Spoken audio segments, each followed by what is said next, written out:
আসসালামু আলাইকুম। আজকে আপনার বিভিন্ন প্রকারের শুকি দেখাবো।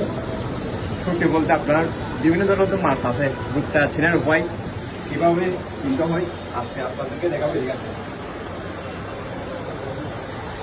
রূপচাঁদা বলতে অনেকে আপনার এই মাছটাকে রূপচাঁদা বলে। এটা হচ্ছে আপনার আমাদের কক্সবাজারের ভাষায় কালো চান্দা বলি, আমাদের আঞ্চলিক ভাষায় আচ্ছাদা বলে। এটা হচ্ছে অরিজিনাল রূপচাঁদা না, এটা কিন্তু কার মধ্যে টেস্ট তাজে না, এটা কার মধ্যেও ভালো স্বাদ, কিন্তু বাট এটা আপনার অরিজিনাল রূপচাঁদা না, এটা হচ্ছে কালো চান্দা। আর একটা মাছ দেখায়, এটা হচ্ছে তিন চাঁদা, এটাও রূপচাঁদা না, এটা বলে অনেকে রূপচাঁদা বলে বিক্রি করে। এটা হচ্ছে তিন চাঁদা, এটা খাওয়ার মধ্যে এত ভালো না, এটা খাওয়ার মধ্যে একটু টেস্ট কম। আর অরিজিনাল রূপচাঁদা যেটা বলা হয় সেটা হচ্ছে অরিজিনাল রূপচাঁদা হচ্ছে এটা একদম ফ্রেশ টাটকা। এই রূপচাঁদা চিনের গো হচ্ছে এই পাশে একটা ফুলকা থাকবে, এই পাশে একটা ফুলকা থাকবে, দুই পাশে দুইটা কদম ফুলের মতো ফুলকা থাকবে। আর মাছটা হচ্ছে একদম গোল থাকবে।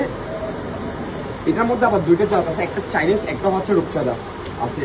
এটা হচ্ছে অরিজিনাল রূপচাঁদা। এটা হচ্ছে মিনিমাম আপনার ওয়েট হবে আপনার এই 400 গ্রাম মতো, কাঁচা অবস্থা মিনিমাম আপনার 800-900 গ্রাম 1 কেজির কাছাকাছি ছিল।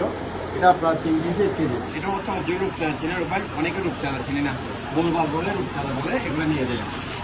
শুধু এই ভিডিওটা তাদের জন্য যারা রূপচাঁদা চিনে না, অন্য মাছ কিনে ফেলে, ভিডিওটা তাদের জন্য। আর যদি ভিডিওটা যদি ভালো লাগে একটা লাইক দিবেন অথবা একটা শেয়ার দিবেন।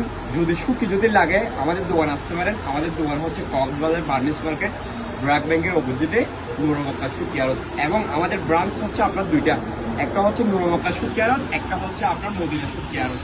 বুঝছেন? আসসালামু আলাইকুম।